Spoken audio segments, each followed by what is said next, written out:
Lally-ho, and welcome to another episode of Sharlayan Dropouts, a good Final Fantasy XIV podcast, and it's for who? It's for bad academics. I'm your host for this episode, Honorary Archon Victor Hunter, and I'm going to throw you a little curveball, co-host, who I will mention in a moment.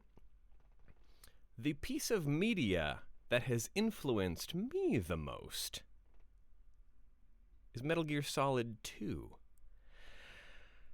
And with me, as always, is my lovely co-host, Honorary Archon Nadia Oxford. How the hell are you, Nadia? Gosh, what piece of media has influenced me the most? That is really hard for me to say because there is a lot. One thing I have in common with our friend Yoshi-P, our close personal friend Yoshi-P, is that Who couldn't um, be here today? He had to cancel uh, last he, minute, he's unfortunately. out of the frame. He's smiling. We're Yeah, both yeah, smiling. he's just off to the side. We're laughing. But yeah, he was inspired by Dragon Quest III, which was one of the games that really inspired me. Uh-huh. So hooray for us! Yeah. That's I mean, we're gonna talk. We're gonna talk. I think you're gonna talk more than I will about Dragon Quest, but we've got Dragon Quest to talk about today.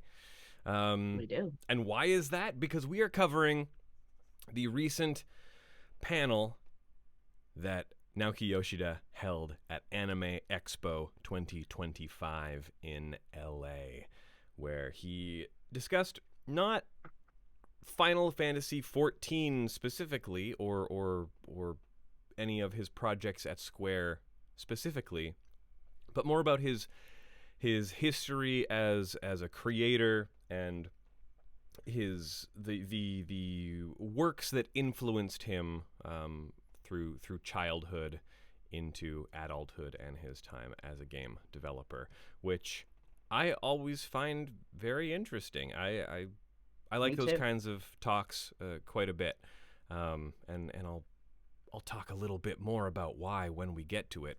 But first, some housekeeping. Hi, you're listening to Sharlayan Dropouts. It's a How you doing? beautiful day here at the Axe of the Blood God Northern Annex, um, where a couple Canadians talk about Final Fantasy.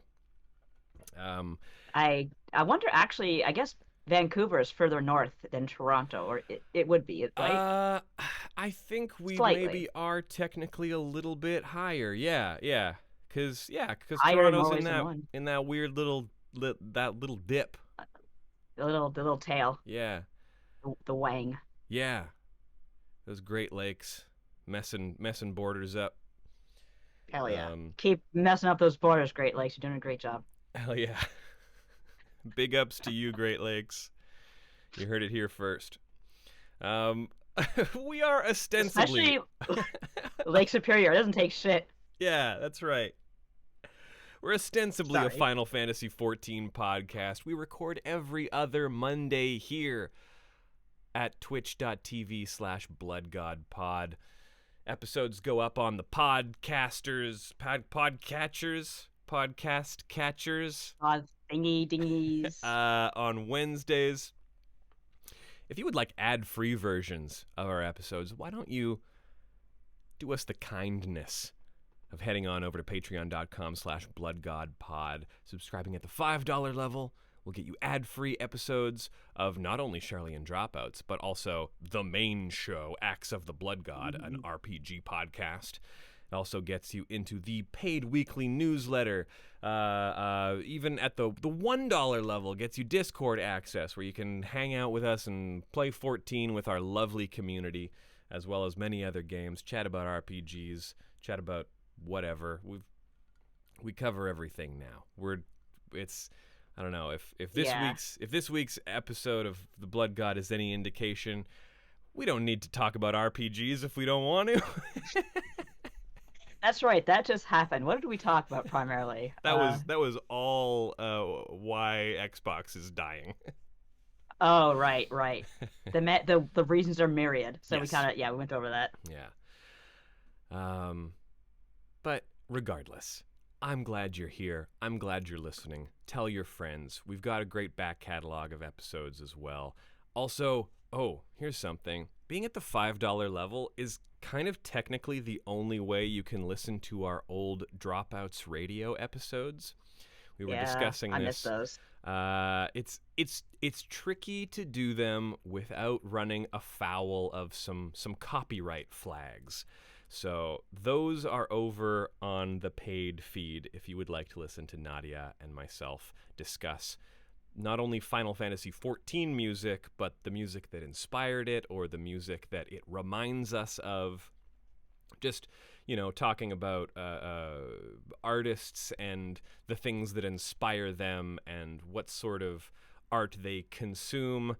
Those are great episodes for that sort of thing. Yeah, I miss those. Those are some of my favorite episodes, especially to produce and to stuff like that. But the music industry really needs the money. Do you remember when we had Napster and the music industry was like, "No, you can't do that. You're stealing from artists." Like, we're the only ones who can steal from artists, and they just fucked it up for everyone. And now all of that, now they're fighting to be able to feed all of that stuff into AI, large language models anyway, so that it can be regurgitated and whatever. We live in a great society. Everything's going fine. It's fine. We're fine. You're fine. Look, I did a Costco trip recently, so everything is fine because I have one of my favorite Japanese canned coffees. It's not my absolute favorite. Coffee there? This one's fine. UCC is okay. I'm usually a Georgia or a Boss man. Boss, I know. Love Boss. Tommy Lee Jones. Yeah, absolutely. Well, and Georgia has the Twin Peaks commercials, which are I love Japan. Just incredible. But what are we here to talk about? Oh yeah. Final Fantasy XIV. We'll get into Yoshida's panel. First of all, a little bit of news, a little bit of what we've been doing in game. Nadia, give me an update on what you've been doing in 14 lately, if anything. Well, I know it's I've been doing a bit. Yeah, it's not the most exciting time right now, but yeah, I've been doing more of Occult Crescent. You were right, buying that riding map helps a lot for getting to those fates. So I gained several more levels there. I am still stuck though on I have to trigger a specific fate to get that stupid contract from the Void Sent. Yes. And I'm never around when that triggers. So yeah. But besides that, I've also done go ahead. Oh, I was just gonna say that it's like if you hang out for like 45 minutes, you're pretty much it'll usually pop. Because it's that real fun one down in the bottom, in the southwest corner, where everyone has to like reactivate these seals to trap the void. Oh yeah, sent. that one is fun. It's real fun. I like it a lot, and that's the what was the model that they use for it? It was. The one that that comes to mind immediately, the rig for it is Archaeotania, which is the secret fate that was in the Tempest, which I loved. That I thought was interesting, super super fun. It's part of a fate chain that ends with a fight with Archaeotania. I think I tried to trigger that and I wasn't able to. Yeah, it's I think they stopped doing ones that are completely hidden on the map. Like I think they added the icons to the map, but I might be mistaken. I might be talking out of my ass here. But yeah, Occult Crescent. How's it been going? Other than that, I've also been. I finally got all the shared fates on the Endwalker. Sorry, not Endwalker. Dawn Trail map. Oh, nice. And I went back to Tuliolil, and I looked at the stone, the vendor, and I'm like, damn, I don't want any of this. You don't want any of it? No, I'm joking. I do want some of it. Like, I'm really debating. Am I going to get into sicko mode now and grind for that stupid sugar glider mount? Well, here's the thing, is that now that you're also in that phantom weapon relic grind, if you get tired of running Occult Crescent, go do some Dawn Trail fates. the drop rates for the Demi-Atma is lower in the Fates than Yeah. it is for doing critical engagements, but you're sort of you're not killing two birds with one stone, but you're sort of flailing You're rocks. multitasking. Yeah, you're a scatter shot of rocks in the direction of several birds, and sometimes they hit and sometimes they don't. Yeah, and I mean, there's I'll be honest, like I've said before, some of the map music in this expansion has been the best in the Mm-hmm. game, and just that nighttime Shaolini theme, like Oh I'll yeah, sit there and grind for hours. I don't care. yeah, yeah. It's Yeah, great. that's a good idea. Yeah, there's I'm a sucker for registerables. I love getting my even my adventure plate frames and things like that. I like getting all that. I am behind Mm. on my PvP the battle pass light for this patch. So I need to Yeah. I need to work a little bit on doing some more front lines, and I'm also really close to a bunch of front lines mount achievements and stuff Ooh, that some of I've those are really nice. some of those are real nice. I've wanted all of those like Allegan nodes for 10 years at this point. And I just don't play enough front lines to get at them, but I'm getting real close. I do really like this PvP battle pass system. I think it works really well. Speaking of Occult Crescent, I got into Forked Tower the other day. Oh, congratulations! Didn't they do an emergency maintenance Mm-hmm. to kind of make the more accessible or something like that? Yes, they are going to allow for some pre-made alliances to get into Fork Tower. Um, yeah, they're doing a little bit of stuff with the UI and making some things a little bit more approachable. I don't have too much of a problem with how things are done. I think even the difficulty of just getting in is kind of part of the fun. You, but not all of social media, apparently. Yeah, no, apparently not. But I when I read that, I'm like, oh well, Victor won't be happy about that. It's not that I'm not happy. It's just like it's one of those things where I'm like, own your design choice. You know, like Right, this right, this isn't their first rodeo. This isn't the first time they've made large scale instances like this. right. So whether if the feedback that they've gotten was unexpected, that seems strange because they've done this a few times now. Right. And if it is expected, then just I don't know. Stick to your guns. Stick to your guns. Design something that has, I'm gonna say the F word, friction. Uh-oh. Uh-oh. Design something with friction and own it. Design something that is cumbersome and stand by it. I don't know. There's something about it. I know a lot of people. I know what you mean. I know there's some people screaming about this, but like, I don't know. You're all So, playing video games. You're not curing cancer if if you how do don't you know? if you Maybe don't get both. into Forked Tower one night and you get into it the next night, the world will still Well, turn. It's an interesting thing, Final Fantasy XIV has, of course, been around for a very long time in the context of MMORPGs. And in the olden days, even when I was still starting to play, that was back Shadowbringers was out. Uh, they've been working to make the game just take those really slow elements of A Realm Reborn and even other expansions and just kind of modernize them, for lack of a better term. mhm. Do you think that maybe players today have less patience psychologically than like when, say, 1.0 days? Yes, absolutely. Um, yeah. Oh God, this could be a whole I was five just thinking it could be part a whole topic. series. Yeah. Well, what I will say is that part of also what I've been playing lately is some more 11. I have cleared all of the main expansions except for Seekers of Adulin, which I don't know, about 75% of the way through, which I love a lot. But one of the things that I wasn't sure if I was going to prioritize above the Seekers expansion is the Abyssea content, quote unquote.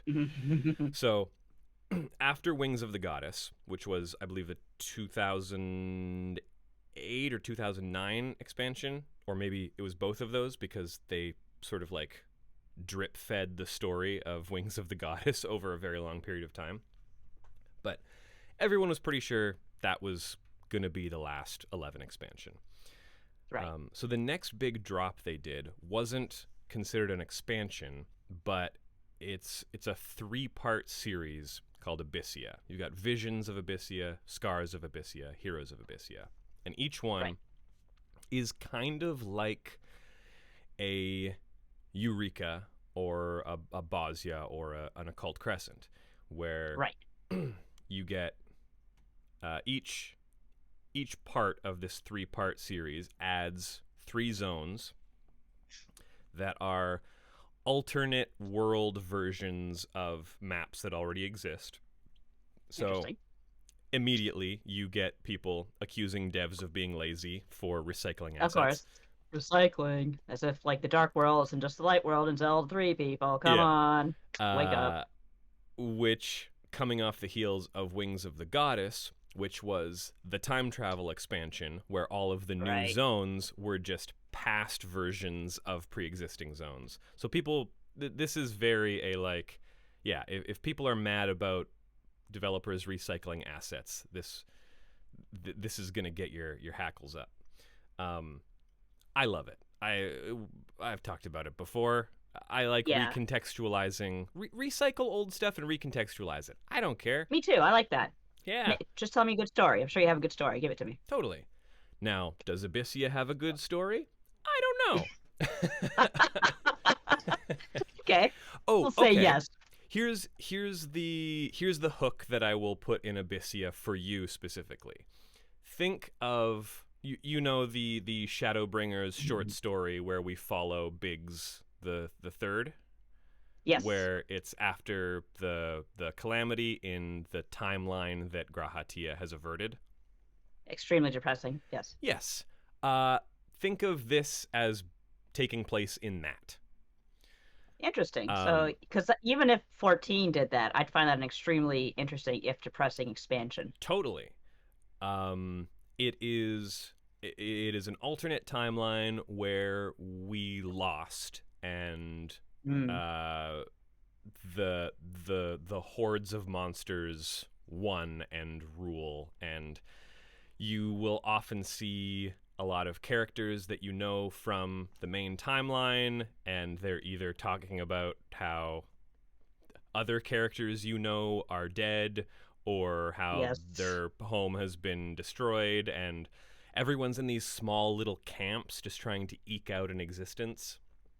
And it's all very bleak. I actually love the hero one, the hero lost stories, but go on. Yeah, no, it's great. And I did actually just get to the part where one of the characters says, you know, aren't you curious why you've been running into all these alternate world versions of people you know, but you haven't run into yourself? You're not a twinner.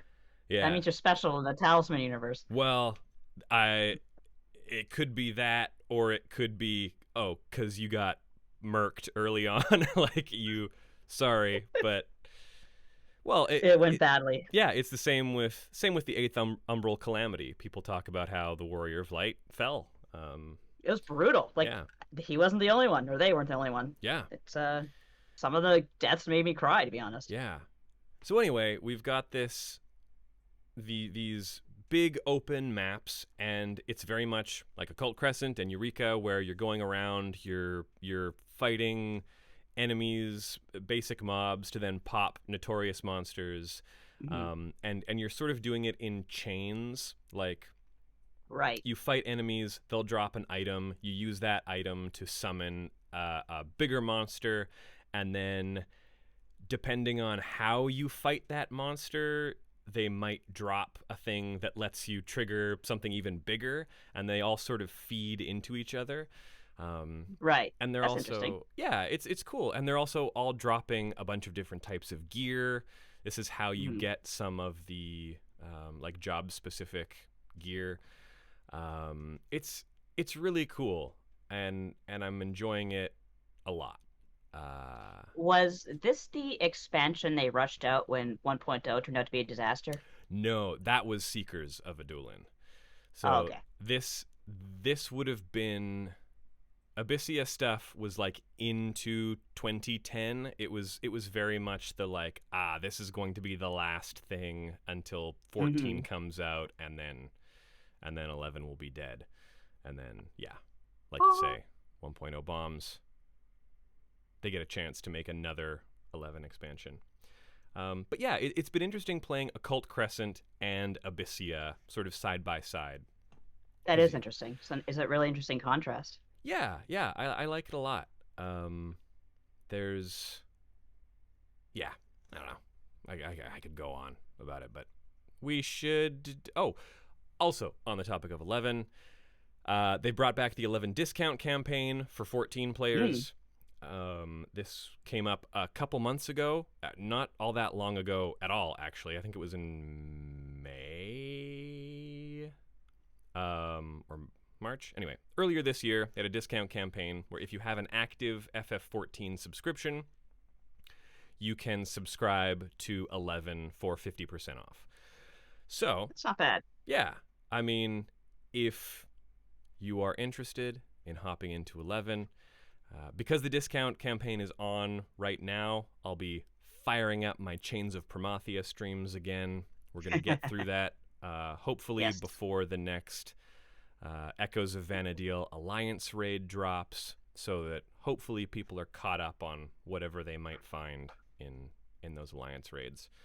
It's been a lot of fun. Everybody loves Prish. She is the best. She really should be the flagship character for 11 instead of Shantoto, but I get it. People like Shantoto. Yeah, she was definitely there for Dissidia, but Shantoto seems to have. Shantoto has always kind of been the representation for 11 as far as I can remember. Yeah, which is strange because there's so many good. You could play all of the base game of 11 and never meet Shantoto. you It's funny, you don't yeah. have to interact with her when there are so many other good like main. Sort of every expansion has a main heroine in 11. Right. And they're all great. I love them all. But this isn't Shantoto's a pretty cool, podcast about Final Fantasy XI. This is a podcast about Final Fantasy XIV. And its producer-director, Naoki Yoshida. Let's talk about his panel from this past Anime Expo in LA. And hey, if anyone out there, just if you happened to pick up one of the folding fans from the Square Enix booth that has Prish on it, hit me up. Let me know. I want that. I love that they are handing out Prish fans. Yeah, it's super cute. Nice 11 bump going on. Yeah, I think we're gonna see more 11 bumps. I think in the near future. The fact that they've done this discount campaign again, because last we heard, I think it was last fall, Yoshida was saying that they did want to do a like bundle discount. So if you're subscribed to 14 and 11, it's cheaper. But that there was issues with how they do the billing, and they were working through that. So either they figured that out, or they're doing a different kind of workaround. But just bundle them together. I would gladly just stay subscribed to both of them. What is the cost of a 11 subscription? I think it's also $12 US. I think so around the same. pretty much the same. Yeah. Um, yeah. Yeah, a bundle would definitely work really well for it. But I Yeah. guess they can only, I can see like even like paying for Final Fantasy 14, sometimes it screws me up and decides, hi, we're not taking your debit card anymore. Oh yeah. Sorry. Here's my secret. I just always use Krista, and I've been starting to do that. Yeah. I don't top it off, so that if my subscription lapses, it lapses. I'm fine. I don't need to be subscribed all the time. I go weeks without noticing that my subscriptions have lapsed, and then I'm not wasting too much money. You're supposed to do that though. Final Fantasy 14, I was saying this earlier, it's just not a game you can grind. It's just Yeah. not meant to be No, grinded. totally. Grounded. Yeah. It's grounded. You're grounded, sir. No, it just doesn't have that daily check-in sort of mentality. Yeah. You have your weeklies if you want to do them, but once you're done your weeklies, you can't really sit there and grind for experience because you're gonna get diminishing returns. It's Yeah, just not meant to be played for hours and hours. there's stuff you can do if you're a total sicko, Sure. but you don't have to. And I feel like 11 is definitely the same way. It's nice to have stuff out there that's not FOMO based, you know? Yeah. Look, I guess I've turned into this guy, but I Uh-oh. play 14, I play 11, I play Phantasy Star Online 2, Classic and New Genesis. Oh boy, New And Genesis.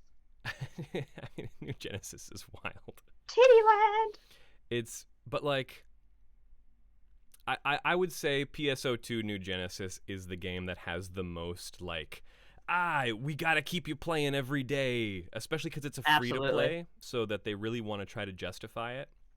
But Yeah. even then, I find it pretty easy to tap out because I'm not doing anything really in New Genesis. I like Classic more anyway. But I don't know how I've I heard became complaints. this service game, like big MMO JRPG guy, but I don't know. But you're not even like you're still able to say like, oh well, I'm gonna quit this for Oh now. We were yeah, talking earlier about people being impatient, and it's also just like I'm playing Final Fantasy 14. It's got to give me content every second of every day, and I'm finished the Fork Tower, and it's like yeah, Jesus, I'm barely done. Like, and I don't put a small amount of time into that game, yeah, and you're just shoveling it in with both your hands. Like, just take it easy. yeah, yeah. It's pretty intense. People need to It chill can out. be. Yeah, Chill out, yeah. dudes. Get a different habit. Mm. Find a drug. Find A Twitch for yeah. legal purposes. That was a joke. Parody. Go find a fun drug to Parody do. in Parody, Minecraft. parody in Minecraft. Drugs in Minecraft. Let's move All on right. before we get demonetized. This panel. I want Yes. to, first of all, credit James Galizio from RPG Site for this wonderful Thank you. thread that he made over on Blue Sky. This was not a well-documented panel. No, it wasn't streamed or anything. Yeah, if there's a VOD coming out or whatever, or someone's working on a transcription, that's great. I haven't seen it. I can't find it anywhere. But this thread, I really appreciate. So thanks, James. Yeah, thank you. I appreciate you. So this is all about Yoshida's influences. We have he lays it out. It's just a lovely PowerPoint presentation. I love these things. I wish Me too. I could watch a PowerPoint presentation of my favorite creators' influences and favorite media. I would do that for everyone. I love it.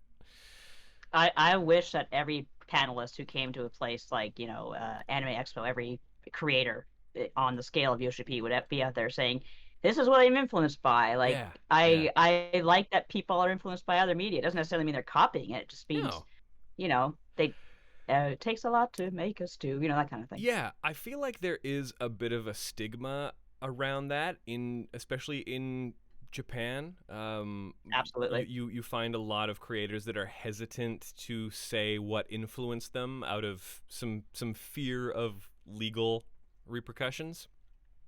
But this was really nice to see. I'm also just a fan of being able to see these sort of influences. For sure. I mentioned Metal Gear Solid 2 at the beginning of the show, and Kojima's one of my favorites. He's the smartest dumbass in the world, and I adore He him. really is. Like, He really is. yeah, he's a brilliant dipshit, and he's just a horny idiot, and also a brilliant man, and I adore him. I love how unabashed he is about what has influenced him. He's not afraid to wear his influences on his sleeve, and I really I would respect that. absolutely smoke weed with Kojima in Minecraft. Like, even though Oh I don't my play his god. games, that's one of my like one of my bucket list things. Yeah. Actually, my cousin is directing the Death Stranding movie. Not directing, sorry, producing. Pardon me? Oh, I didn't tell you that. Yeah, No. a cousin of mine, he is the producer at Hammerstone Productions, and he's doing the Death Stranding movie. And it's like, holy shit, I want to get on set and talk to Kojima. I know his parents very well, but I don't know him very well, which is funny. But because he Wow. moved to America like when he was young, Yeah, yeah. so he produced the Bill and Ted movie, the one that just came out, the third one. Bill and So, Ted and 3? Oh, actually, it's funny. that was a great My movie. uncle's in that. Yeah, sorry, Ah, not my uncle, like my cousin. oh my There's gosh. a the prison scene where they're all going rah, rah, rah, like Mm-hmm. he's in there as an extra. So yeah, it was pretty funny. That rocks. And like he has a picture of himself with Keanu Reeves. I'm like, God damn, man, I'm jealous. But yeah, it actually just one of those things that happens. Like the Jewish community is small, very Sure. very small. Sure. Um, all right. Yoshida's he has a little about me section that walks us through Mm, some of his early career before working on 14. He started at Hudson in yeah, 1993. He shows off some screenshots of Bomberman and Challenger, and he worked quite a bit on the Bomberman series, especially Bomberman 64: The Second Attack, which that is so funny. yeah. I found that Wikipedia sort of sells him short on here. They credit him as a writer, but in this slideshow, he reveals that he was the story mode director. He scripted all the events. He even did some level design. He was a boss fight planner. He was heavily involved in the classic Bomberman 64: The Second Attack. Have you ever Um, played that one? I don't think I have. I gave up on the N64 pretty quickly, so I never bought or played Bomberman 64. I definitely played Bomberman 64, and at the time, well, yeah. No, I played more of what was the one that had two versions on Game Boy Color? Was it Oh Bomberman? shoot. Was it I don't know, but Bomberman? I can tell you the Game Boy Color is just the most underappreciated handheld that's ever existed. Yes, absolutely. More more handhelds with IR sensors, Yes, please. um, so I can hook them up to my Pocket Sakura. And Of course. speaking of Sakura I Wars, knew this was going to come up because I was looking at his history. I'm like, oh shit. Well, Victor's going to have something to say about this. Yoshida also worked on the canceled Tengai Makyo 3. Now, of course, this was the canceled Tengai Makyo 3 as opposed to the Tengai Makyo 3 that did eventually get made. Mhm. Two different games. He was lead event scripter. He also wrote a ton of the dialogue. But of course, Tengai Makyo, made by Red Company, Oji Hiroi, one of the co-creators of Tengai Makyo, and would go on to, of course, create the greatest RPG of all time, Sakura Wars. Of course. So Of there we course. go. There's our little. There's our connection. Take a drink. Our 6 degrees of Sakura Wars Yes, it or all comes less back to usually. Sakura Wars. Yeah, I was surprised to learn about his history at Hudson Soft, especially the fact he left, and that is because apparently his director or his superior said, games can never be anything more than toys for children. Mm, And he's like, I can't work with someone who believes that. And he sure. left, which is really admirable because Yeah, I feel the same way. that's cool. Yeah, go you, Yoshi-P. He then joins Square in 2005, where initially he's mostly involved with the Dragon Quest series. Now, not Mhm. what many would consider mainline Dragon Quest games. Um, Dragon Quest Monsters Battle Road and Dragon Quest Monsters Battle Road Victory. These are arcade games. What do you know about these? Wow, absolutely nothing. Absolutely The nothing.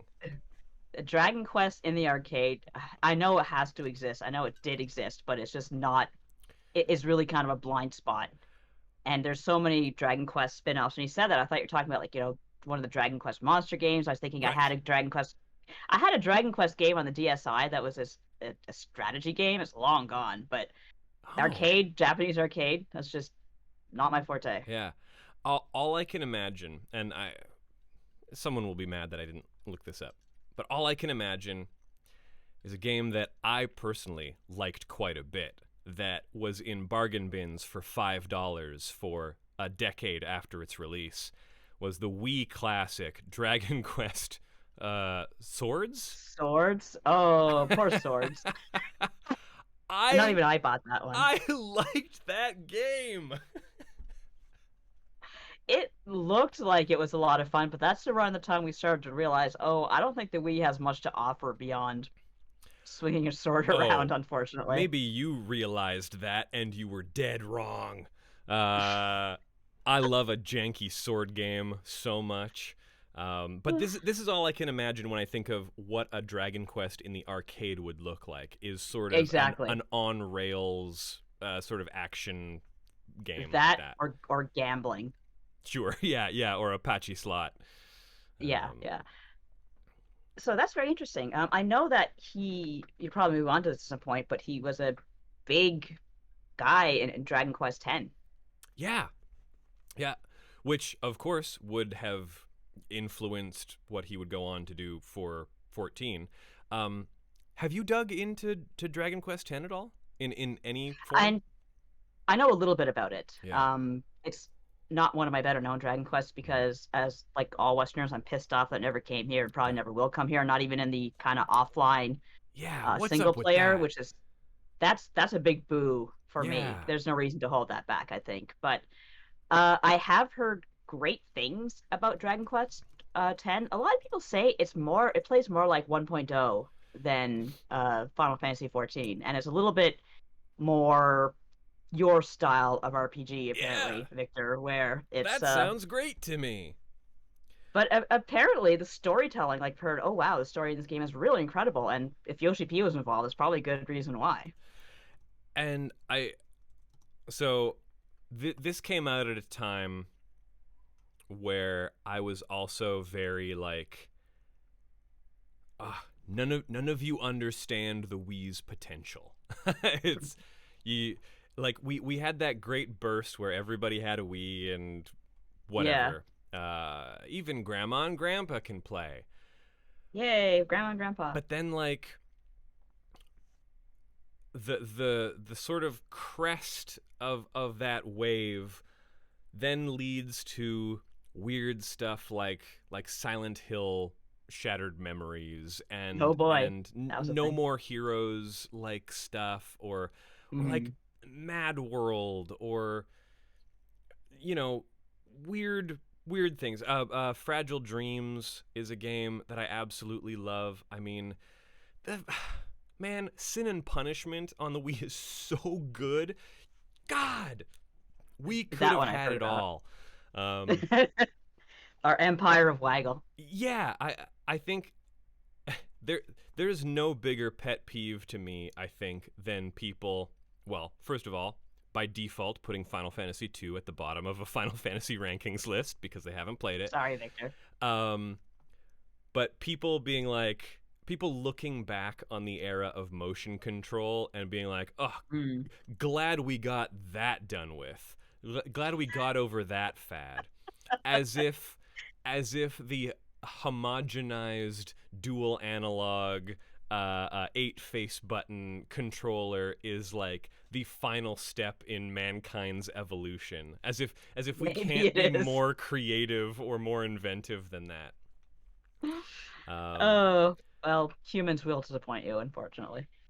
I just I think there were so many cool weird games on the Wii that had some capital J jank to them that I think was very, very beautiful. So Do I you would. think things would have turned out differently if the Wii Pro had kind of like launched like that? Like, hey, this is a one-to-one?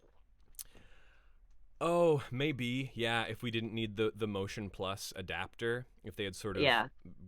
Yeah, I don't know. I still think the move to standardized control is just sort of the path of least resistance, and I think I don't know. I I gotcha. Yeah, it's just a bummer. I always get St- delighted when a game still uses Joy-Con waggle. I think it's so much fun. We could be in another renaissance of light gun games like we had with the Wii. yeah, but I do kind of wish we'd gotten that sequel to Twilight Princess instead of Link's crossbow shenanigans. Like, gets a crossbow. I don't think Link's crossbow training was replacing a Twilight Princess sequel. I have to imagine that was a pretty separate uh, side project. Supposedly, there was supposed to be a sequel. Miyamoto said work on Link shooting things with crossbows instead, and that one. But I don't know. You never know, like with these Yeah, second yeah. sources and whatnot. But yeah, Dragon Quest X. I really, really, really wanted this to get localized because Yeah. I was still carrying a torch for the Wii. There is what's the Dragon Quest X? Talk amongst yourselves. Um, yeah, I this has rekindled my desire to do whatever I need to get this thing set up so that I can play the English fan translation. There is an English fan Um, translation. I think it might be done. Like they keep up with the patches yeah. and everything. Oh yeah, and there's still been updates to it. I mean, Oh yeah, there's it's still there's going. so many expansions, and I love the character creator is really fun. There's like the mermaid people, and there's the Yeah, there's like the classes of characters that you play in Dragon Quest X are so different from what you yeah, get from a typical like, oh, here's our elf, here's our human, yeah, here's our beastie boy. yeah. Um, and then of course Yoshida was also involved in the Dragon Quest Builders series. Nadia, Ah, god tell us a little damn. bit about Dragon Quest Builders. Oh, I am a massive just otaku for Dragon Quest builders. Mm-hmm, I mm-hmm. um I forget, did he work on both of them or just one of Says them? he worked on both of them. Yeah, I mean, first was great, but the second really was basically like, okay, this is what I need Minecraft to be. yeah. I mean, as someone who actually does like Minecraft and stuff like that, it's just Dragon Quest adds so much story and structure to it. Now, what was his role? Does it say what he did specifically? Because the direction in that game is really good in two, the story direction. It okay. Here's this is pretty useless. Um, Of Moby course. Games lists him as division executive. Okay, that's a title that That's means something. that has to mean something. Probably. I don't know what, but we. Either way, Yeah, two Dragon Quest Builders 2 is one of my favorite games of all time, if not my favorite game of all time. Just that's oh, buck wild, and I really I think that's quite lovely. you would probably like it. You should give it a try. I probably would. Yeah, yeah. I will for something on like Blood God, I would love to maybe set some charity incentive or something to be a Dragon Quest related thing because I need an excuse to really dive into it more. Most of my experience was with 9. Yeah, nine's a great game, Yeah, but it's a different kind of Dragon Quest Totally. experience. Um, all right. Then we get a little bit more into Yoshida's childhood and the kind of shows he was watching and the movies he was watching, and especially the anime he was watching. And one of the first things he brings up is Space Battleship Yamato. This guy is Kat's soulmate, and she doesn't know it. It's ridiculous how much this guy is just Kat. A lot of shared taste in some old school anime. Are I haven't watched much of the OG Yamato. I actually really liked the live action movie from like 10 years ago. Oh dang! It's a hot take. I heard about that, but Yeah. I didn't see it. Um, What I know about Space Yamato is basically what Kat has told me, so that gives you an idea what we're looking at here. Is that the anime that has that chick with the hat, the tall, No. like, Cossack So, style hat? This is all part of the Leiji Matsumoto verse. So, yes, and I did watch quite a bit of the more recent Yamato anime. But yes, Leiji Matsumoto, one of my favorites. I adore him. Was introduced to him like many millennials through Daft Punk. Oh, that's right. They were the band, right? Yes. Interstellar 555. Of course, a play off of Galaxy Express 39. One of my favorite shows of all time, which is also one that Yoshida brings up as part of his influences.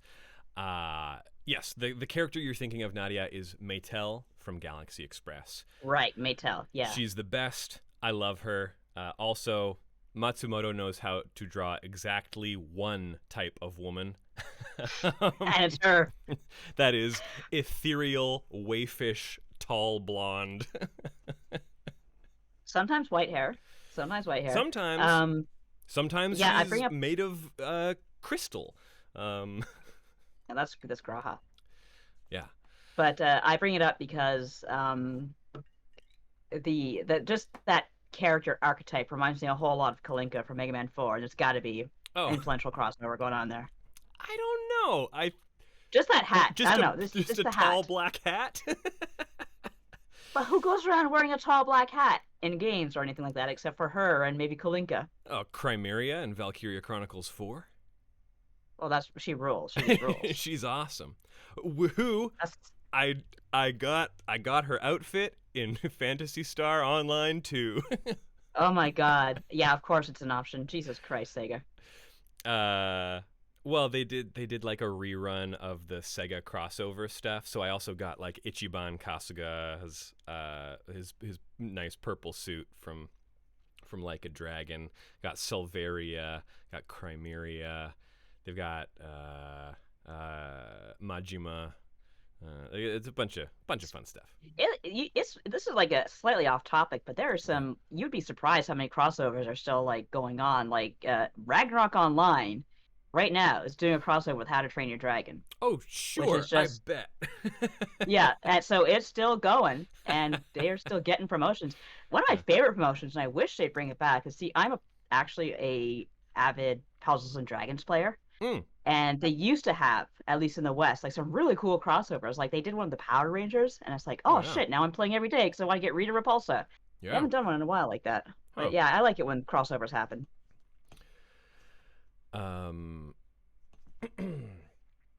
Yeah.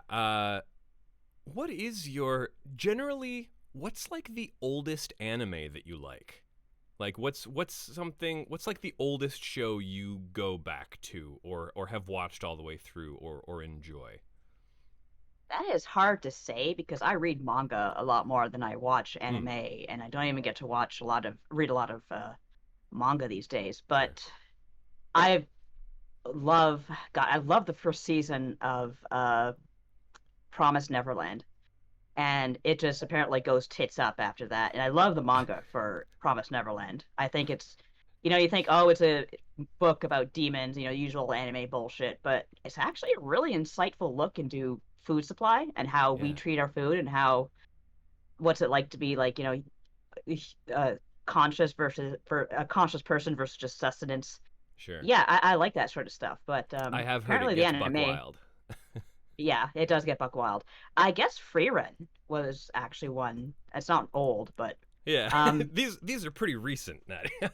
these are pretty recent. If you want to talk about what I remember, I think we talked when Cena was here the other day. We talked about Canadian anime, quote unquote Canadian anime, Hmm. that basically stuff from Japan that got dubbed over in probably Quebec for dirt cheap and was on TVO or TV Ontario Hmm. and whatever I guess British Columbia's equivalent was of that.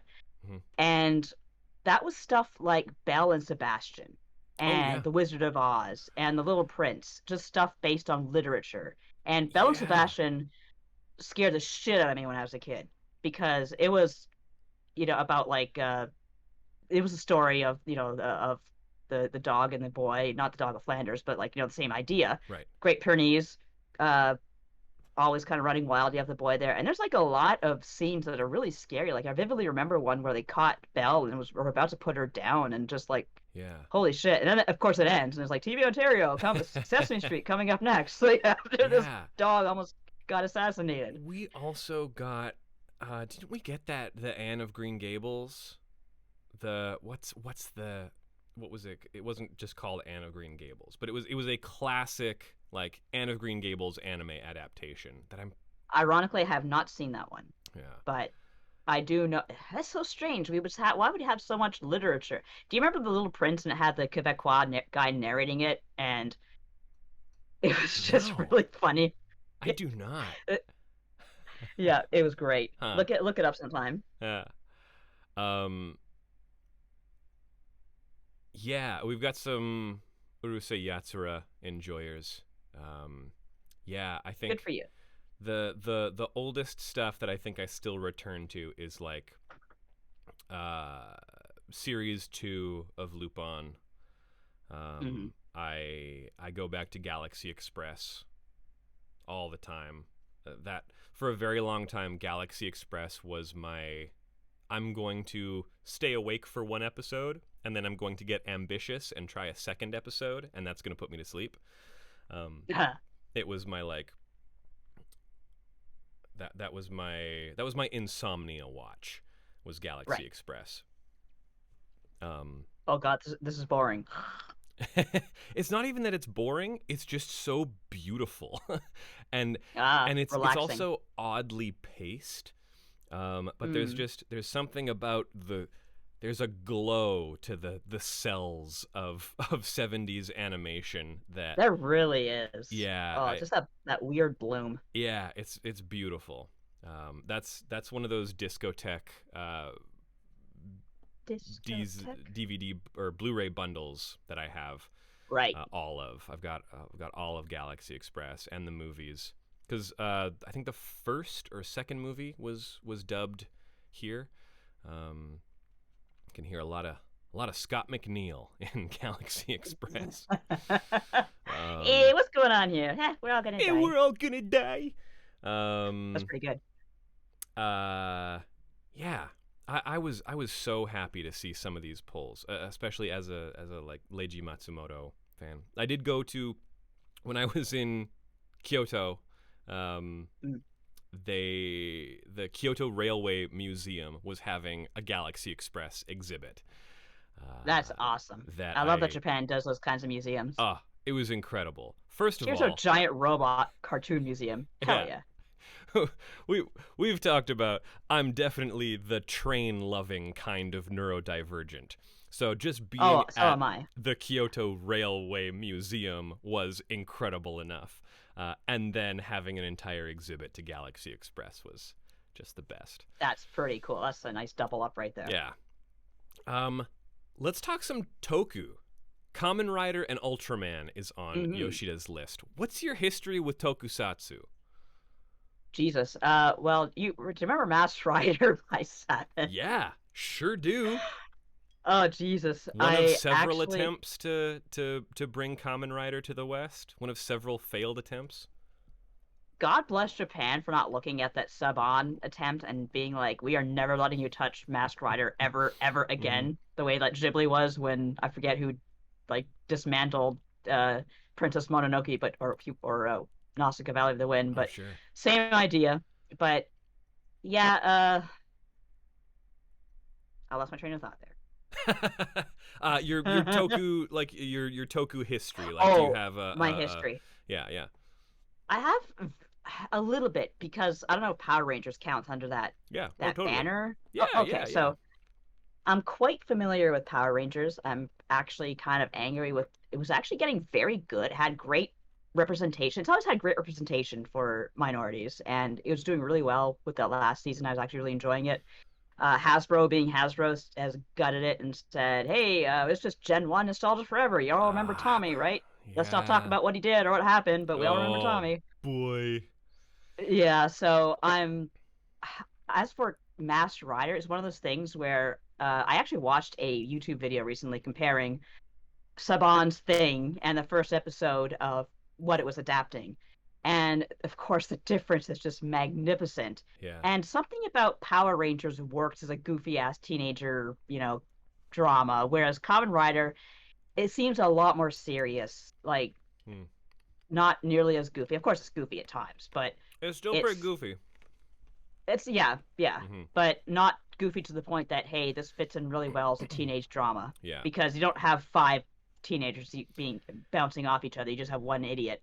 Yeah. Um, so I heard that there's a revival coming or something that's going to be getting released in the West. I'm actually Oh, excited to see that interesting. because Kamen Rider is one of those things I've always been extremely interested in because it's like a foundation of Japanese culture. It's Sure. like if you're Japanese, you grew up watching Kamen Rider, you probably still watch Kamen Rider. Yeah. So finally getting it the treatment it deserves in the West. I'm not saying that they're my favorite kind of genre, but I Yeah. absolutely do enjoy watching like the suit stuff, the rubber stuff, the Yeah. props. It's really easy to appreciate in this age of everything is just digital. Yeah. Um, I remember when I was about 20, I remember a casting call went out for a new Power Rangers Oh series. boy. And I I never got to submit. I don't know why. I don't know if I forgot or if I like hit a dead end while trying to search for casting call information, or if it was only out of LA or something. But it was one of the only times they've done, I think, a public like Mm. casting call for Power Rangers. I wanted to I wanted it so bad. I love it. I love suit acting. I love toku stuff. My fiance is that's what she makes for a living. She's a specialty Wow. special effects like monster and like she makes monster and alien suits for a living. Um, If I had the money, I'd commission her to give me like a really cool suit oh yeah, of some for kind. just thousands and thousands and thousands of dollars. Um, Yeah, yeah. but she's a huge Godzilla fan. We love watching like Showa era Godzilla. Hmm. Um, I grew up watching Power Rangers the first season, but like the first 2 3 seasons. Yeah, yeah. Grew out of it. Um, then I think the last one I actually watched was Gokaiger, which is the pirate series from They did about not do well with that one, the adaptation. no. That was a really no, that was definitely one of the Ah, slower, more boring seasons, and that's a shame because again, it was one of those situations where we knew Japan was getting something so much better, yeah, and America was just like, I guess we're pirates now because it by contract we have to do the pirate theme, and they were great costumes. I remember the the costumes for the were costumes are incredible. so good. I don't know what the team looks like in the American version, but the human cast, like just their default outfits, are so good. Captain Marvelous is incredible. I love his jacket. I love everyone's Yes. clothes in that show. Um, it's great. I adore it. It's a shame because they got a lot better after that season, Oh yeah. and then of course it was just like gutted because, and that's a real damn shame because it's not like I love every Power Rangers season. I'm mostly into it because for as much as I am because of David. He knows all the Sure. series. Yeah. I know them all by osmosis by default. Yeah. Yeah. So I really appreciated that even though the show wasn't always the best, it's been consistently on Yeah. since like every single season. And then just to have Yeah. Hasbro kill it when it was at its best, Yeah. I'll carry a grudge forever. And again, that is a very rare example of a show that has great diverse representation. Like, Yeah. okay, here's a black kid. He's the red Power Ranger because that matters. Yeah. The Indian kid's the red Power Ranger because that matters. He's the leader. He's in charge. Yeah. He's, Yeah. that kind of representation Yeah. does not come. Being a girl, of course, I know like what it's like to not be in the leader. You're always a sidekick or whatever. Sure. But everyone has to see themselves as the leader once in a while. Yeah. So I like that Power Rangers always did that. And the latest season, the last season, had a lesbian couple who were just. The thing I really liked about that writing is the fact that they had the same relationship problems as everyone else. Cool. Like, oh no, the cis couple is going through stupid drama. Oh no, now the gay couple's going through stupid drama because they're a couple. Of course they are. Yeah. It wasn't ever Nice. like they just implemented it really well, and it's a shame that it's all gone now. Huh. That's too bad. It really is. Is David into like Kamen Rider or any other like Toku stuff outside of Power Rangers, like Ultraman or Garo or anything? No, we are both interested in Kamen Rider when it comes Yeah, out, but yeah. he's mostly like he knows a bit about the Japanese side, but he Sure. mostly knows the American side. Sure. Do you remember when they tried to do the English adaptation for Ultraman on Fox Kids? God, I feel like I should. I just know that it was probably a disaster that I put out of my head very quickly. I think what's interesting about it is that they didn't go the Power Rangers route and try to refilm stuff. It was purely a dub, which Oh, that's interesting. was interesting for a Saturday morning kids program to be a dub of Japanese footage. But all I can remember is the theme song, which went a little something like this. Searching for a hero, searching for a man with all the right stuff, searching for a hero when super's not enough. That's incredible. I am 99% sure that even if I don't know the show, David has shown me that theme song before. Sure. Like, I love taking an opportunity to take a dig at Superman. Like, oh, Superman? Lame. We've got Ultraman. I do like that. That's pretty funny. Is that was the basis for Ultraman? Like, hey, we got an Ultraman, you got a Superman? I don't think so, because the original series was Ultra Q. Like, it didn't Yeah. even have the man in the title until. So I don't Oh, know. you're talking about how the theme song was like, oh, screw your Superman, we got Ultraman. Yeah. This Oh, okay. the English theme song had to make it a competition between Superman and Ultraman. When I don't think that was a factor. There's something delightfully American about that. I love it. Was it if it was dubbed in America? Which going by that theme song, probably. Yes. At this point, this was a Fox Kids dub, so that was probably all based out of New York. Oh, if this was the For same 4Kids. era I'm thinking of, Fox did some really terrible dubs, some great shit. Oh, In yeah. fact, one of the things that's mentioned on the list is Saint Seiya, where Oh, yeah. Skeet said, Yoshida's trying to explain Saint Seiya to white people. And I said, I really, really hope that he knows about Bowling for Soup now. So this is one that I love because he shows his anime influences on the screen are Dragon Ball Z, Ideon, Oh, yeah. Saint Seiya, Cobra, Captain Tsubasa, and so many people being like, "Are we sure Yoshida's not Latin American?" Like, They did share a lot of their culture. I had a friend in high school who grew up in Chile, and he was surprised that we didn't have as much Saint Seiya, or sorry, Caballeros de Zodiaco. Nice. But yeah, that was one. I mean, of course, we grew up with Dragon Ball Z, especially as Canadians. It was a point of pride that Dragon Ball Z was dubbed here, sort of first for the most part. And they kept the dub. They kept the actors. Yeah. America changed their actors in the middle. Yeah. But also, like, Cobra. I want to bring up Cobra because this is, again, classic old anime that is more influential than I think anybody realizes, just because it wasn't particularly big over here. Right. But Kate Willert, Critical Kate, who has been a Retronauts guest. Oh, yeah. We have the Retronauts book club together. Yeah, she's wonderful. Has a really, really excellent YouTube video about Cobra's influence, specifically on Metroid.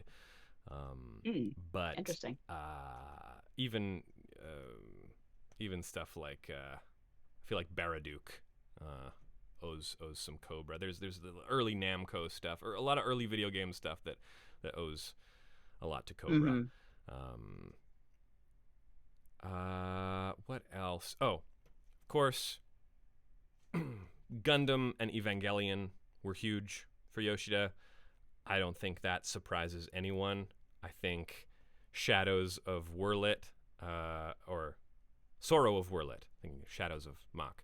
Sorrow of Werlyt is truly the Gundam Evangelion story arc, complete with mech to hop in and destroy Sapphire Weapon in. Plus, then you get some of the awful body horror stuff in Ruby Weapon. It's just incredible. Yeah, of course he's influenced. Of course, I mean, think about it. Like, you're on the moon doing this gathering stuff. There is no reason for you to be a big ass mech. Like, you could get this job done with a laser gun, but they said no. You know what? Mech. I agree with that. I am pro mech in all cases. Let's overdo it with mechs. Let's do gardening with mechs.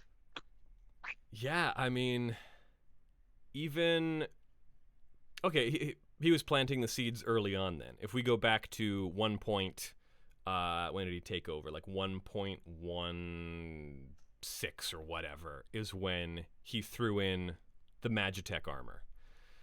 Because good for him. Yoshida, that was the best decision he ever made. Yeah, along with adding the recognizable classic Final Fantasy jobs to 14. He also knew we need some iconography from that people recognize from Final Fantasy. And, he's right. And yeah. I think, yeah, absolutely throwing the Magitech armor in there. The fact that Maggie in ARR is because we revive her as basically a golem. Yeah.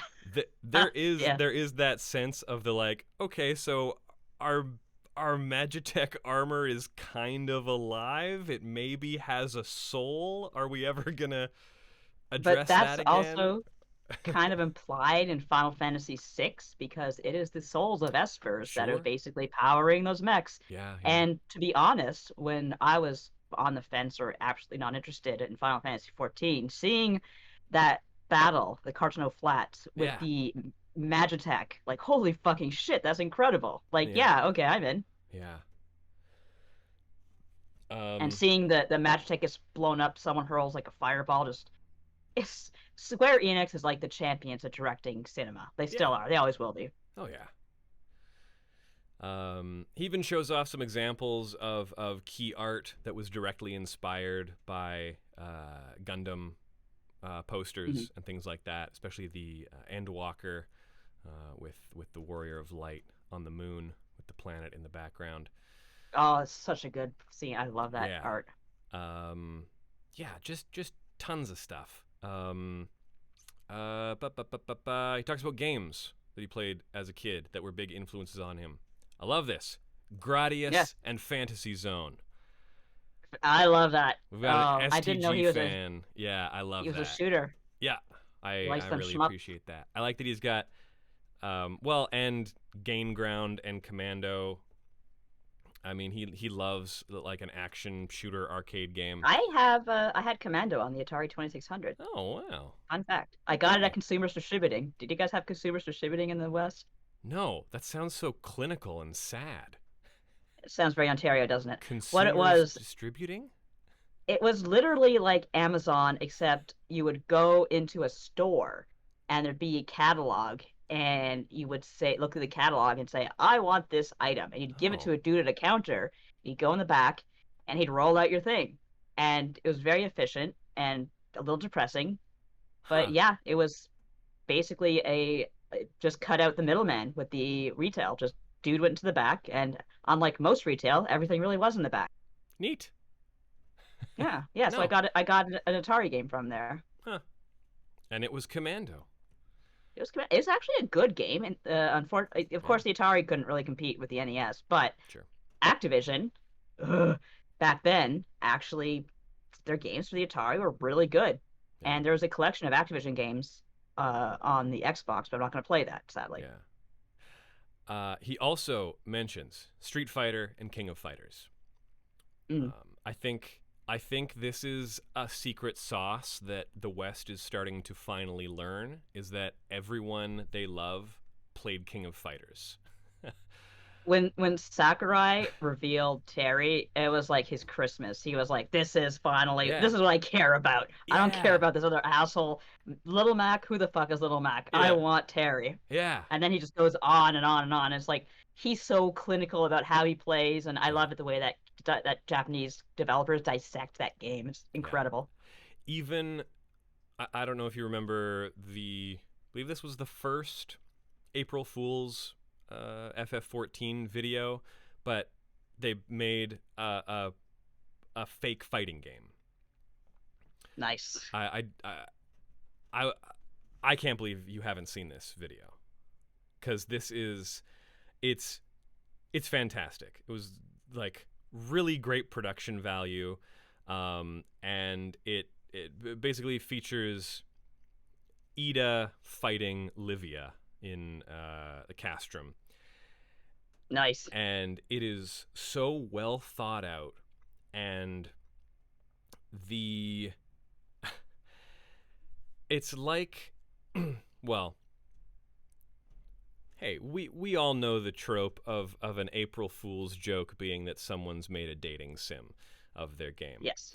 Um, a lot of those April Fool's jokes don't understand what a dating sim is, or the difference between, Yeah. say, dating sim or visual novel, or how you cannot both be a dating simulation game and a visual novel. Those are mutually exclusive genres. Anyway, unlike those, this shows such a deep understanding of fighting games and fighting game systems. They have, even though this is not a real game, they have perfectly animated the UI elements. There are meters. There are effects that appear on screen that indicate a sophisticated counter system. This could They made a vertical slice of the yes, game. truly. This shows such a love for fighting games, that you have to understand that this team knows a thing or two.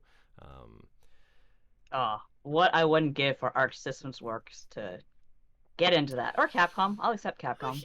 yeah. Would Arc System Works be the best pick for a 14? I don't know if 14 needs to be an anime fighter. I think we talk about Mm. this on our episode from ages ago about casting the FF14 fighting game. Oh, this is definitely an Eric topic. Yes, this was an Eric and Mike episode from like 2 years ago, I think. But we talk a little bit about what kind of fighter a 14 fighting game would be. Yeah, I remember that. Manga influences. Berserk, obviously. We know Oh, this. yeah. Water is wet. One Piece. So Yoshida was walking around the floor of Anime Expo wearing his straw hat. Of course he was. He is he devotes several slides specifically to One Piece and how he is he is a like deep lore A sicko. analysis kind of otaku for One Piece. He's Wow. he's the kind of person who could be making the videos that I watch to catch up on the deep lore of One Piece because I've forgotten so much of the deep lore of One Piece. Because I don't even know any of the lore beyond we're pirates and we're looking for the treasure, and the treasure's in One Piece. oh, there's so much. There's so much. You got to learn about the celestial dragons and Joy Boy and all the lost eras. All those poneglyphs and the different kinds of poneglyphs, and why Nico Robin is actually the best character in One Piece. There's a corner I pass by all the time when I go to the store or whatever, because there's a plaza really close to me. Someone just put a One Piece sticker there. Good. I just on the lamppost. Sure, why not? Just says One Piece. Yeah. Yoshida Good for even you. says he cannot rest until he has finished One Piece. Which isn't done yet, right? But it's coming to an end. We Supposedly. Oda has said we are in the final arc, whatever that means. That arc could be An arc another can 10 go years. on. Yeah, yeah. Yeah, arcs don't end very quickly sometimes. I'm almost caught up. Well, I've still got the Vegapunk arc to get through. I just wrapped up Wano, which was very, very good. Anyway, I love One Piece, and I'm glad Yoshida loves One Piece. That's fair. Vampire Hunter D is also on there. I don't think he mentions whether it's specifically the original novels or if it's the manga or the anime. But of course, Probably all of it. Vampire Hunter D always had cover art by Yoshitaka Amano, who of course, Oh, so gorgeous. yeah, beautiful. Yeah, beautiful that's stuff. probably like I know his art probably from Vampire Hunter D. Yeah. I actually it's one of those things like when you're early on the internet and you're like, wow, Final Fantasy artist. I like the art from Final Fantasy. Then you Yeah. see, wow, it's over here too. What the hell's going on? Yeah. And you realize that artists do more than one thing, especially Yeah. Yoshitaka Amano. Especially Amano. I'm a bit more surprised that that Yoshida doesn't really mention any Tatsunoko productions, because Amano, like, speaking of like 70s anime, that's where Amano got his start doing character designs for Tatsunoko. So you're 3 Tatsunoko versus Capcom. ah Please Ah. put it somewhere. What a gorgeous, stupid ass, beautiful game. what a dumb great thing that game. So great. I touched it for the first time in ages last year at PAX West, and Oh, man, so stupid and fun. I forgot how good that game feels. What a good game. Right? And you could play as all these weird ass characters. There was when I first saw that game, I said, "There's no way to come to the West. It is just like Yeah. a nightmare of Yeah. copyright." And it came. And it came. Holy shit! And it's incredible. Polymar. And there's a feather in the Wii's cap for you, I guess. Yeah. Oh yeah. It got me back into Gatchaman and Yatterman and Kashern or Kashan, whatever you want to call it. What's It's been localized the both anime ways. that has I think it's the Yatterman that has the villain who's like a real saucy bitch, and she has the 2 dumbasses with her. You talk Yeah, about it's gotta be a favorite of Doranjo. yours. You talk about Doranjo. Doranjo. That's how I learned about that trope, because when I first encountered that trope, it was in Secret of Mana, where you have the Scorpion Gang, who are just a carbon copy of these idiots. Yeah. And when I saw them in Tatsunoko versus Capcom, I said, okay, that's who we're talking about here. It's Team Rocket. It's the Darkwings Is in the exactly. Tales games. It's I love the Time Bokan stuff with Doranjo's the best. Truly. Ninebreaker in the chat. Actually, I can't remember where I was. I think it was at either PAX last year or one of the retro shows. Yeah, I saw there was an Amano art exhibit there too, and absolutely gorgeous stuff. I would highly recommend, if you are anywhere in the vicinity of Amano's art, you should go see it. Yeah. You should look at it. Put your eyes on it. Yeah. One of my prized possessions is my giant numbered numbered print that he did of Terra in the style of the God, Venus on the half shell. the most beautiful thing I've ever seen is when I went to Square's offices in Japan. Just the wall, the entire wall is an Yeah. Amano mural of all the Final Fantasies represented there. No pictures. No Yeah, pictures. of course. I have to live in the moment. It's in my head. All those that beautiful gold. Yeah. That beautiful gold that it favors. Let's talk about Yoshida's taste in Hollywood movies. No, this is fun. This is a lot of fun. This is fun. This is one of those things where, again, like with Kojima, I love the man. I also love how much he just loves everything. He consumes every superhero movie. He watches the biggest dog water movies in the world and comes out saying, what a great time in the theater. Like he's just the kind of guy who will see everything. He is the opposite of my father, who I took to go see what Nolan movie was it? Did he do Inception? Yeah. My dad just walked out of that saying, "Holy what Jesus, what a piece of shit." Like he did not like anything by Nolan. He is not that kind of guy. I'm a so-so on Nolan, but I recently rewatched Interstellar, and I'm like, I really, really like this movie. And if nothing else, holy shit, the score is incredible. Probably that's Hans Zimmer, I think, probably his best. Oh yeah. I liked Interstellar just fine. I liked it better. Really liked it. I liked it better when it was called Contact. I gotta watch that. Like you should. You really should. Contact. It looks like I'd like it. Is one of my favorite movies of all time. It's great, and it really is just, I don't know, it's Interstellar. I think Jodie Foster is fantastic in it, and it's got enough. It's got enough like sci-fi fantasy, but is also enough grounded sort of Carl Sagan appreciation of the universe and its mysteries. And or Madeline L'Engle and the Time Quartet. Oh, sure.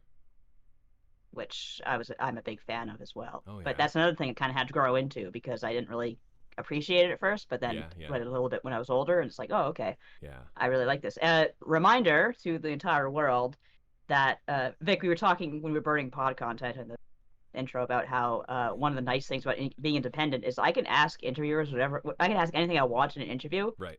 I don't have to think about, oh, what's a good SEO question? Tell me about this game that you're working on. Yeah. It's like, no. I'm going to ask you, and I did ask Yoshi-P when I had the chance, what inspired Endwalker? Because this was when we were doing interviews in Endwalker, and he had to think about it. And he said, Interstellar. I'm like, okay, that's interesting. And then when I got to the part, I was like, oh, that checks okay. out. Except it's a lot cuter with a lot more bunnies. Yeah. Yeah. I can't say I'm a huge Nolan fan. It's fine.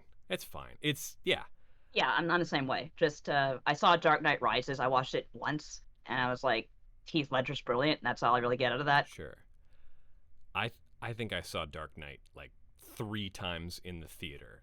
I was at the perfect age where my teenage boy brain was like, this is best dark movie. This is comic books, but it's like real.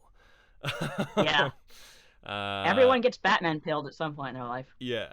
And then I got over that pretty quick. But yeah, no, I don't know. I'm iffy on Nolan. But I like Interstellar just fine. Inception's whatever. It's okay. It's like, man, my dad was mad.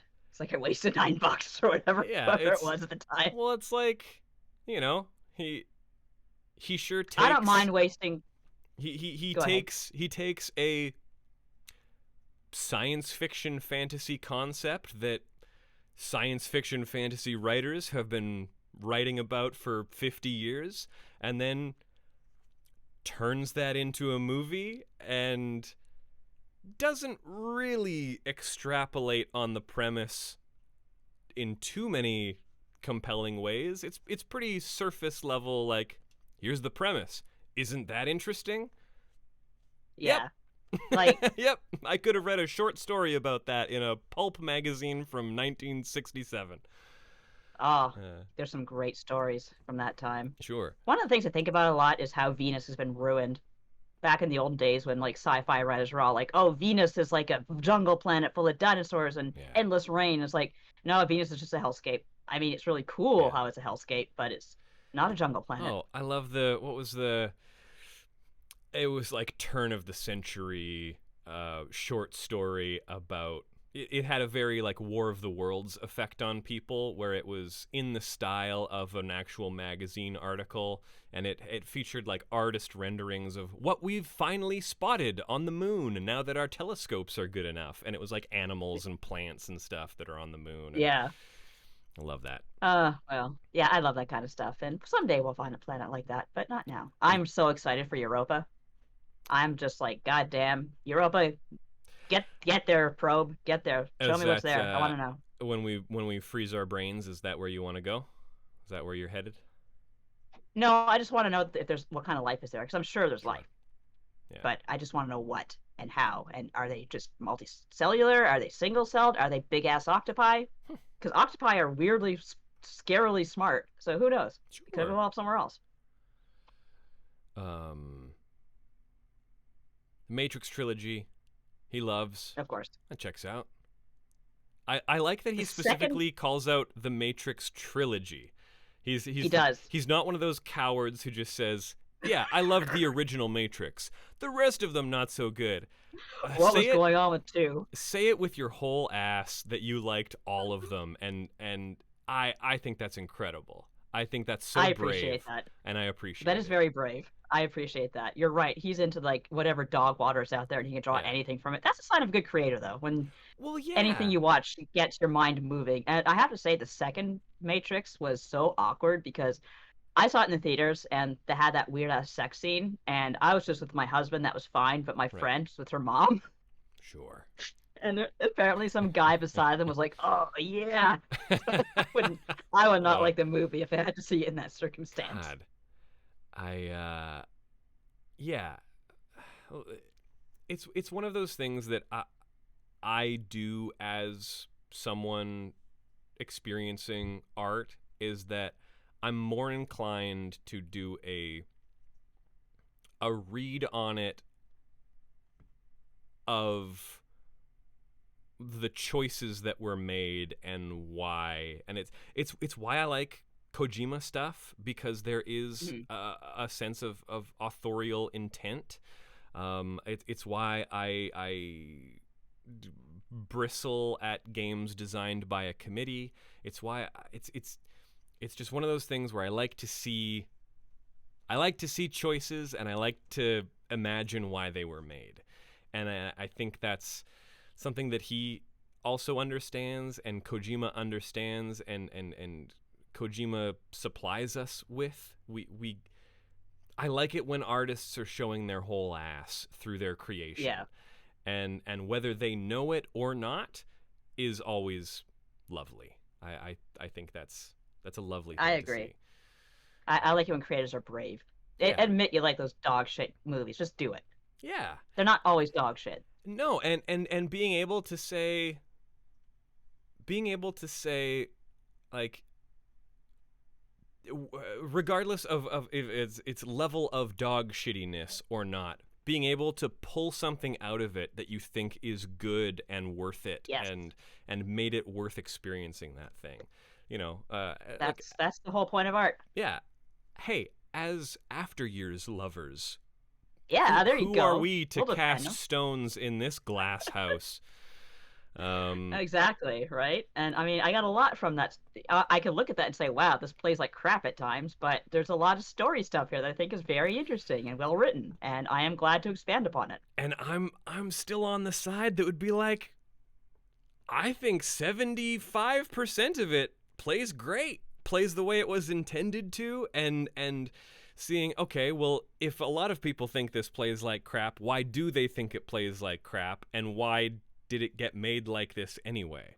and being able to be Right. like, well, because they were going for like a weird party synergy dungeon crawl that forces you into weird situations that feel unsatisfying. Also, feature phone game. Sure, yeah. It's got to have some Um, limitations. what else do we have on here? There were a couple other things that you brought up. Oh, he brings up a story about how he hadn't seen Evangelion yet, but was trapped It's in so a funny. car with his coworker, blasting Cruel Angel's thesis and asking him, "Oh, what's your favorite stuff from Eva? Like, how have you not Yeah, I watched it haven't yet?" seen it yet. We've all That was been pretty either funny. in that situation or the guy driving the car who's like, "Oh, you got it! It's the best. Here, I'll I play the love theme how, song for you while we're sitting here in your driveway and you just want to go home. But I swear, and there's you've a got to listen to snowstorm. this." Yeah, Yeah, there's I love the fact that with these slides, he drew all these accompanying like cartoons, and for that one, he drew a cartoon of him like getting trapped in the snow with this weird Eva otaku, which is actually terrifying. there's some very cute. I think it's all like little clip art. Yeah. Uh, Oh, okay, but it's still really cute. but it is still cute. Yeah, I love it. I love those stories. I also got into Evangelion because a friend was just insisted you need to. It's like A friend trapped you. that's the thing that there's ads for on the back of my 32-page flopped Pokemon Viz comic book. That seems too weird for me. Um, Which Pokemon comic book was that? Oh, was that the Adventures of Pokemon comic? it might have been Pokemon Adventures. It was, yeah, back in a time It was a before they trusted just to put things in a graphic novel or tankobon format. They yeah, they needed to put yeah, it all in a standard American comic book format so it didn't scare people away. yeah. God forbid. But that, I mean, yeah, that was a Pokemon comic, but it definitely had an ad for Evangelion on the back that was just Hey, Asuka kids. Asuka lounging in her plug suit and me being 11 and not knowing what to do with these feelings. It's Uh, like, hey, kids. You ready to outgrow Pokemon? Well, yeah. here's where you got to go next. Yeah. Um yeah. Oh, so I I love that Bowling for Soup Saint Seiya theme song. So bad. And I ran. And And I ran so far away. of all the songs, Of why? of of all the songs to cover, of all the Yes, bands to cover them, and of all yes. the anime to attach that cover song to. Nothing makes sense. I feel like it was a favor to someone Yeah. somewhere. Like, Yeah. just I can't remember if Bowling for Soup also did something with Sonic at the time. For some reason, everyone was trying to bring them back, and I don't know Oh, why. maybe. I But yeah, I that was so just weird. I remember, I think the next time after that I saw Bowling for Soup was when they did there was an ill-advised Gilligan's Island reality show on TBS. And Yes. Bowling for Soup did a cover of the Gilligan's Island theme for that terrible show. Did they have like I don't know, that must have been that's so weird. Like just this guy like, dude, I need work. I need to work. I don't care what work it is. Like, oh, we got this anime. Oh, I can sing. I can do karaoke. Listen to me. That is so strange because I mean, I love Flock of Seagulls. I think that Sure, yeah. Space Age Love Song is one of the greatest songs ever written. But Yeah. that was not a great song. That was not a great cover. I really wish Yoshi-P heard it because I would have loved to see his face. Just I why? I don't know. I associate that specific cover. I mean, I can picture the opening to Saint Seiya Same. with, or they didn't call it Saint Seiya here, did they? Yeah, I think it was called Knights of the No, it was Knights Zodiac. of the Zodiac. Yeah, yeah. God Because you damn. can't have a saint. You know. Can't have a saint. Yeah. Uh, Caballeros de Zodiaco. So that's basically the same thing, Knights of the Zodiac, but it sounds a lot cooler in Spanish. It sure does. Yeah. Uh, Did they have Bowling for Soup as an intro? I don't think so. Ah, they I couldn't think have. that was very specific to our dub. That is Uh, so like sometimes then sometimes Canada would even get different intros. Um, sure, yeah, because a lot of time Toonami had their own custom intros, or yeah, the custom intros sucked for some whatever reason in America. Like I don't know if you remember the not the original run of Dragon Ball, but the secondary run of Dragon Ball had a yeah. really strange I cover was for of the original Japanese song. I was just I gonna still say, sing it. yeah, Dragon I Balls. still sing it Really? because it's like in another time and place. Like it's Yeah, just so catchy, and the it was lyrics are cute. ridiculous and make it stupid. But Yeah, I just like it. that's like I oh, here's something One Piece related. So I've been reading One Piece backstage at the show that Nice. I'm doing. During intermission, I'll read a couple chapters of One Piece. The guy next to me in the dressing room, he'd never heard of One Piece, but he was asking me about it. Um, and then a few days ago, he comes up to me, opens up his laptop, starts playing. He starts playing the One Piece theme song, and I think, oh yeah, this is a One Piece theme song. It's like the instrumental opening, and then the vocals kick in, and it is an English version of the Japanese One Piece theme song. It's a famous intro called "We Are." It's one of the best like Saturday morning anime openings of all time. It's a fantastic Right. song.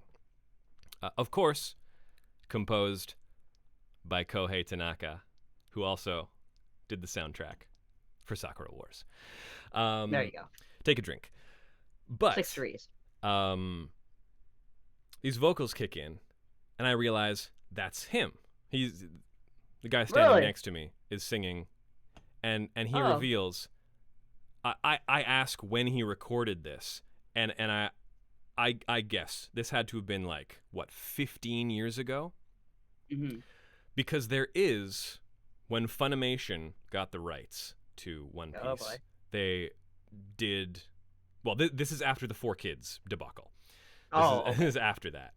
Okay. I Um, remember that song. so Funimation gets it, and they do an English version of the One Piece theme. Unfortunately, it's sung by a voice actor who we don't talk about anymore. Oh, I Um, see. but the song itself is pretty good. I've got those English lyrics drilled into my brain. I know that these are not the English lyrics that Funimation went with. I'm putting Mhm. two and two together. I realize that my friend here is playing me a version of the One Piece theme song that would have been a pitch that someone was making Wow. for the English translation for the One Piece theme song when around the time Funimation would have been getting it. Now we Oh, don't wow. know. This is also around the time that Vancouver was losing out on a lot of anime. A lot of it was moving to the States because, of Hmm. course, we had Ocean Studios here. Um, I have to imagine that at some point in time, was this maybe Ocean's like pitch for the One Piece dub to be done here? Don't know. Yeah. But I got to listen to this amazing weird relic of like an alternate future where One Piece That is got so dubbed cool. in Canada instead.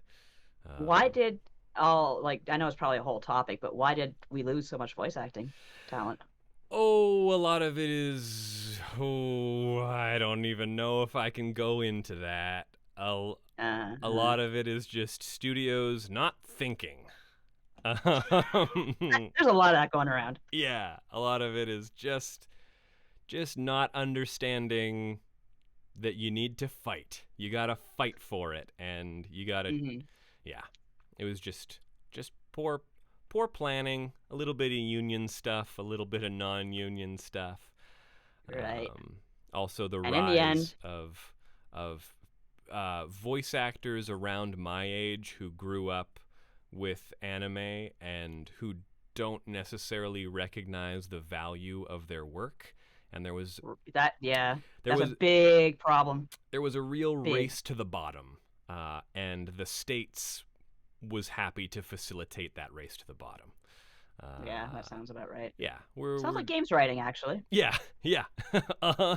Very familiar story. Thank you. Uh-huh. Anyway, this was definitely a podcast about Final Fantasy XIV, and if anyone tells you otherwise, you're allowed to punch them in the face. In Minecraft. In Minecraft. Parody, In parody, Minecraft. parody, parody, parody, parody.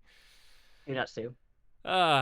This was nice. This was a nice casual talk. I mean, this. Yeah, I like that. Yeah, it's an episode about the influences on a creator that we really like, and also about our own influences and where we resonate with those influences throughout the work.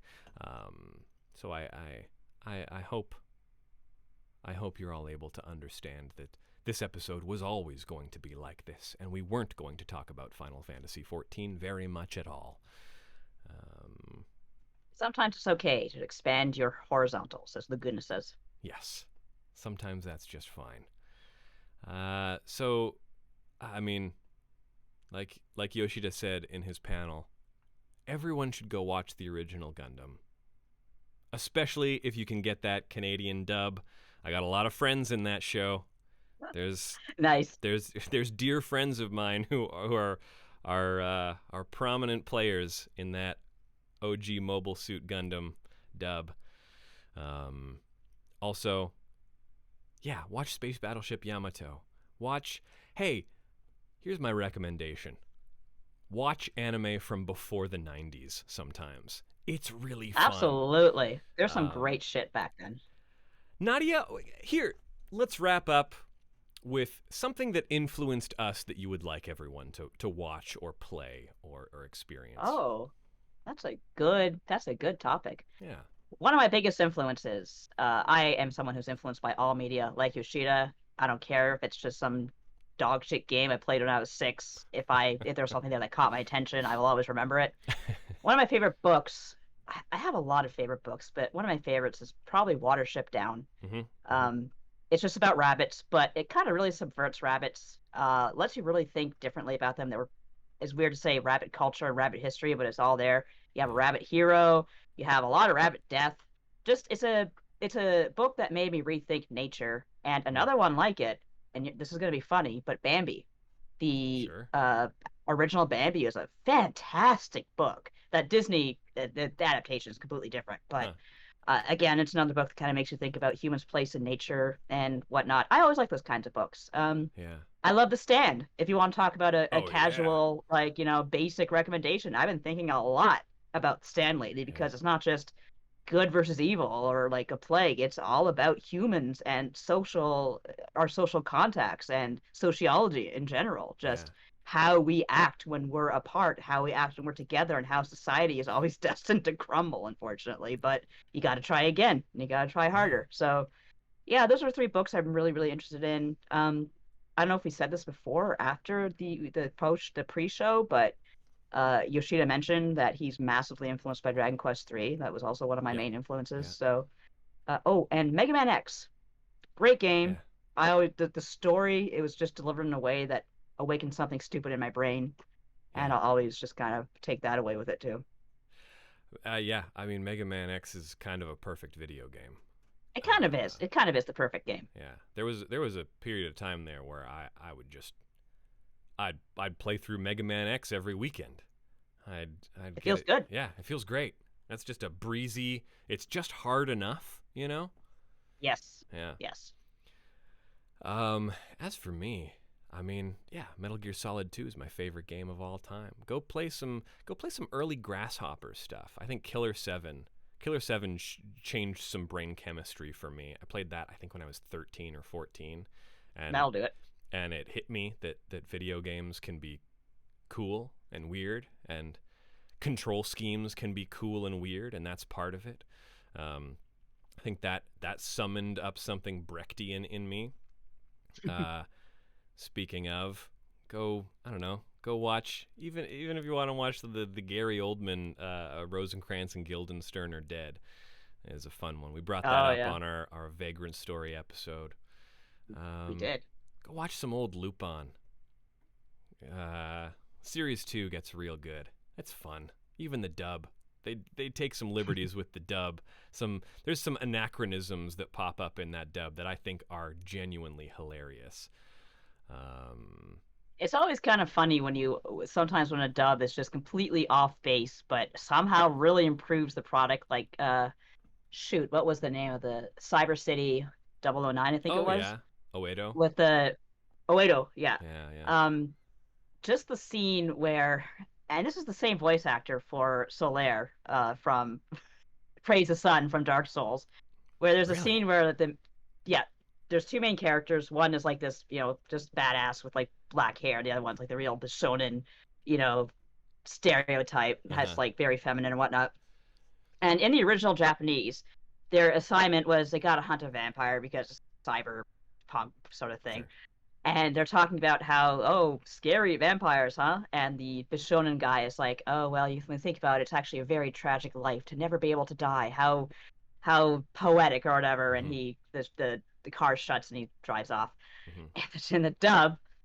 The first guy says, "Hey Benton, don't crap your pants and see a vampire out there."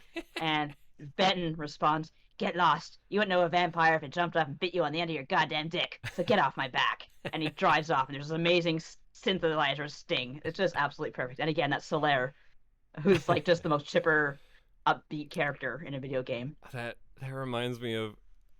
I didn't mention when we brought up Berserk, but of course the influences are very clear from Berserk. I didn't watch a ton of Berserk, but in middle school, that was one of the things we would rent or buy, and my friends would When watch you're it. for the stuff when you're like the stuff you're too old or too young to technically watch, but Yeah, but screw it. more than the episodes themselves, we would watch the dub outtakes. You can, I'm sure you can just find a supercut of all the Berserk outtakes. Oh, I They're love great. outtakes. They're super fun. Um, Yeah. but also, hey, go go go play weird stuff. Go watch weird stuff. Someone brought up Flower, Sun, and Rain the other day, and that is a game that came out on the DS that people thought was just the ugliest thing in the world. How dare you? It's a gorgeous game. It's incredible. Flower, Sun, and Rain. Play Flower, Sun, and Rain, and I make sense as a person. Okay, that's a challenge. Yeah. Um, Especially if you can play it. The DS version included. You're supposed to read it along with like a tour guide, like a travel guide for the island that you're on, and all the clues for the puzzles are for the PS2 version are in the physical guide that you're supposed to read. Oh boy. They didn't include that with the DS version. They just made it in game, so there's Right. just a menu you can go through. But Oh, good. having that book with you, playing Flower, Sun, and Rain, incredible stuff. That Getting sounds nice. just just getting cock blocked at every possible opportunity, having progress stymied, it's so player antagonistic. It's incredible. Exactly your sauce. Yeah. Anyway, hey, tell us in the comments what your favorite video game, anime, movie influences are, and we'll respond to them never. Sorry. Sound We'll off try. in We'll the try. comments. This has been Sharlayan Dropouts, sort of. Thank you so much for listening. We'll see you again in 2 weeks. Be sure to head on over to patreon.com/bloodgodpod, where $1 Discord, $5 ad-free, other things, etc. I've been your host, Victor Hunter, for Nadia and myself. Thank you so much for listening. And as we say at the end of every episode, Every. we do not know, and we cannot know. Love you. Bye.